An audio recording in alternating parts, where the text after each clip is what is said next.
Today, I'm going to talk about something that might sound harsh. In fact, it might even sting a little, but sometimes the truth doesn't comfort you. It wakes you up in almost every area of life: school, work, business, sports. What ultimately matters is output. Results, deliverables. You could be going through one of the hardest emotional battles of your life, but deadlines won't wait, and neither will the people who depend on you. Your boss won't promote you because you were tired but showed up. They'll promote you because you showed up and performed. The market doesn't reward how passionate you feel about your goals. It rewards how consistent and effective you are in achieving them. That may sound harsh, but it's reality, and it doesn't mean your emotions are invalid. They are not. It means that in the eyes of the world, emotions are internal, they're private, results are external, and that's what people respond to. Think about an athlete. No one watches the pre-game anxiety or the internal self-doubt. They judge performance based on the scoreboard. The audience doesn't know the pain behind the scenes. They see who wins. That's what gets remembered. That's what builds legacies, and the same goes for you. You could be battling self-doubt, dealing with burnout, or struggling with motivation. But at the end of the day, it's what you do despite those feelings that defines your progress. People will only see the results, not the struggle that produced them. Here's the thing, waiting until you feel like it is a trap. Feelings are temporary and unstable. One day you're inspired, the next day you're drained. If your actions are based only on how you feel, you'll be inconsistent. But if your actions are based on discipline and commitment, you become reliable, powerful, and successful. Think of the people you admire most, whether they're entrepreneurs, artists, athletes, or leaders. Do you really think they never felt overwhelmed, afraid, or discouraged? Of course they did, but they kept moving, they kept producing. They built habits that operated regardless of how they felt on any given day. This doesn't mean you should suppress your emotions or become numb. It means you need to separate emotion from execution. You can feel fear and still act with courage. You can feel sad and still show up. You can be anxious and still do the work. That's what greatness looks like. In a world that often won't stop to ask, how are you feeling? Your power lies in showing up anyway, not because you don't feel, but because your purpose is bigger than your mood. Because you understand that emotions come and go, but results leave a mark. So if you want to be respected, promoted, and taken seriously, don't just talk about how you feel. Show what you've done, deliver. Let your actions be the evidence of your strength, because in the end, the world doesn't reward feelings. It rewards results, and those who win are the ones who work no matter what. Your emotions are real. They're not weakness, and they're not something to be ashamed of. Being human means feeling joy, pain, anger, fear, love, frustration, all of it. So let's be clear, your emotions are valid, but here's the catch: they're yours. And that means they're your responsibility to manage. No one else can feel what you feel the way you do. No one else can truly understand the full depth of your emotional experience, and no one else should be expected to fix it for you. That's not harsh, it's empowering. It puts the power back in your hands. The world won't stop just because you're having a rough day. People around you, your coworkers, classmates, even friends, might not know what you're going through, and often they simply don't have the emotional capacity to carry your burdens along with their own. Everyone is fighting silent battles. Everyone is trying to stay afloat. So while your emotions matter, it's unrealistic to expect others to manage them for you. That's why emotional discipline is so important. Emotional discipline isn't about pretending everything is fine when it's not. It's not about suppressing your feelings or pretending to be invincible. It's about acknowledging your emotions without letting them control your behavior. It's about learning to sit with discomfort without letting it dictate your decisions. Emotional discipline is when you can say, yes, I'm struggling, but I'm still moving forward. Think about leaders you admire. The best ones don't make decisions purely based on their emotions. They stay calm under pressure, they think rationally even in emotional storms, and they don't project their internal chaos onto others. Why? Because they've developed the maturity to feel their emotions without being ruled by them. If you want to succeed, especially in environments that demand consistency, you have to learn this skill. Because when you allow your feelings to drive your actions unchecked, you become unreliable. You start quitting things you once loved. You lash out, withdraw, procrastinate. All because you never learned to take ownership of what's happening inside you. But here's the good news. Emotional regulation is a skill and it can be learned. Start with self-awareness. Pause before reacting. Ask yourself, what am I feeling and why? Then decide what to do about it. Not what your emotion tells you to do, but what the situation requires from you.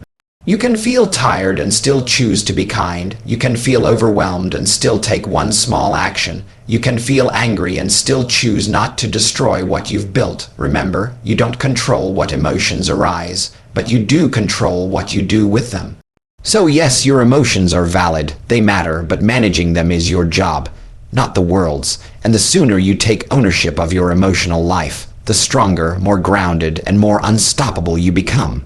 One of the toughest lessons in life is this. Most people aren't thinking about you nearly as much as you think they are. They're not ignoring you out of cruelty. They're not cold-hearted. They're just overwhelmed, just like you. Everyone is carrying a load you can't see. When you're hurting, it's natural to want someone to notice, to ask how you're doing, to pause and care, but too often the world keeps moving. People walk by. Your messages get left on read, your silence goes unnoticed, and it stings. It can make you feel invisible, forgotten, but here's the truth. People are not heartless, they're just consumed. They're dealing with their own stress, pain, insecurities, responsibilities, and fears. They're trying to survive their own storm, and just like you don't always notice when someone else is struggling, they might not notice your battle either. This isn't about blaming others. It's about realizing that depending on outside attention or validation for your emotional survival is dangerous because it might not come when you need it, and if your well-being is tied to others checking in, you'll constantly feel disappointed.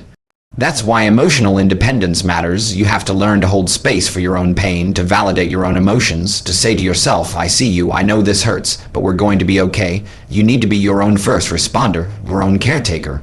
Not because others don't care, but because they can't always be there. The moment you stop expecting others to carry your emotional weight is the moment you start building inner strength. It doesn't mean you don't need connection or support. We all do. But it means your survival doesn't depend on someone else noticing when you're struggling. When you shift this mindset, you free yourself. You stop taking silence personally. You stop resenting others for being preoccupied with their own lives. And instead of waiting for someone to ask, are you okay? You learn to check in with yourself and you learn to ask others too. And here's the beautiful paradox. When you stop needing others to care, people start caring more. Why? Because strength is magnetic. When you show up with emotional self-respect, when you become someone who doesn't drain others but lifts them, you naturally attract support, friendship, and trust. So instead of saying, no one's helping me, ask, how can I help myself right now? Instead of thinking, no one sees my struggle, remind yourself, I do, and that's enough for today. And when you do have the strength, be the person who notices someone else's silence, because now you know what it feels like to be unseen. But never forget, just because people don't always show it, doesn't mean they don't care. It just means they're human too, struggling, distracted, and doing their best. So build your strength, learn to carry yourself. And be the one who doesn't just survive this world, but rises above it. Emotions are powerful. They're part of what makes us human, but feelings, no matter how strong, don't build dreams, finish projects, or change your life. Only action does. We live in a world where people are constantly encouraged to follow your passion or trust your feelings. And while that advice may have its place, it becomes dangerous when we start treating feelings as the engine, not the compass. Emotions should inform you, but they should never control you. If you only move when you feel like it, you'll stay stuck forever. Why? Because feelings are temporary. They rise and fall like waves. One day you're motivated. The next day you're exhausted, discouraged, or uncertain. If your commitment to action is tied to your emotions, your output becomes erratic. But when your actions are tied to your values, your goals, and your discipline, you become unstoppable. Here's the uncomfortable truth. You don't need to feel good to do good. You don't need to be 100% confident to take the first step. You don't need to be completely healed to move forward. The most powerful people in the world are not the ones who feel amazing all the time. They're the ones who do what needs to be done even when they don't feel like it. That's where real power lies. Think about the last time you pushed yourself through something difficult. A workout, a tough conversation, a late night of studying, or getting out of bed on a dark day. That wasn't motivation, that was discipline. That was commitment. That was you taking action regardless of how you felt in the moment, and that's what builds strength. There's a myth that successful people are always motivated, but the truth is they've just learned how to keep showing up whether they're motivated or not. They've learned how to act their way into progress, and ironically, action is what creates better feelings, not the other way around. When you start doing the work, when you make the call, take the step, finish the task, you build momentum. You build confidence, you start seeing results, and suddenly you feel better. Not because you waited to feel better, but because you earned it through action. This is the difference between those who live reactively and those who live intentionally. One group waits for the right feeling. The other group creates the right outcome. You can journal, reflect, and sit with your feelings, and you should. But at some point, you have to get up and do something. Because no one's coming to build your dream for you. No one's going to drag you across the finish line. That's on you. So the next time you don't feel like it, ask yourself, what would the strongest version of me do right now? And then do that again and again, because in the end, it's not about how you feel. It's about what you do. The title of this message, "No One Cares How You Feel," isn't meant to shut you down. It's meant to wake you up. Because here's the truth, while most people may not care about your emotions right away, they can learn to care, but you have to give them a reason to. This isn't about pretending, pleasing, or performing. It's about building something within yourself that earns attention, trust, and respect. The world doesn't owe you care, it responds to value. It responds to impact. And the best way to get people to care is not by demanding sympathy, but by becoming someone they can't ignore. If you want people to listen to your voice, build something worth hearing. If you want others to support your goals, show that you're committed to them with or without applause. If you want respect, deliver results. Keep your word. Show consistency. Be excellent. People care about what they can trust. You see, care in this world is often earned through contribution. The more you serve, lead, create, and solve real problems, the more people pay attention. When you stop begging to be seen and start becoming someone who makes others feel seen, you shift the dynamic. You stop asking, why doesn't anyone care about me? And start asking, how can I matter to others? That's where influence begins. Take a look at anyone who commands respect, admiration, or loyalty. They didn't get there by complaining about being overlooked. They got there by showing up time after time when it was hard, by becoming excellent at what they do, by bringing value through work, through kindness, through leadership. It doesn't mean you have to be perfect.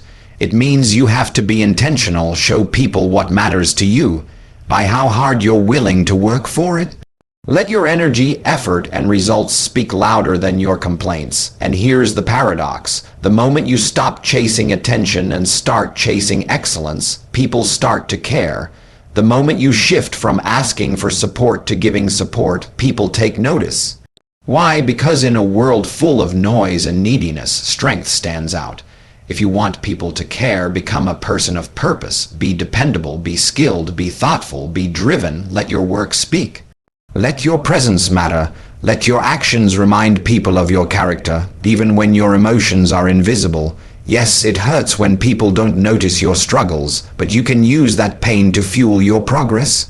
Not to prove them wrong, but to prove yourself right, because when you show up, deliver, and lead with value, people eventually care, not because you ask them to, but because they see something in you they respect.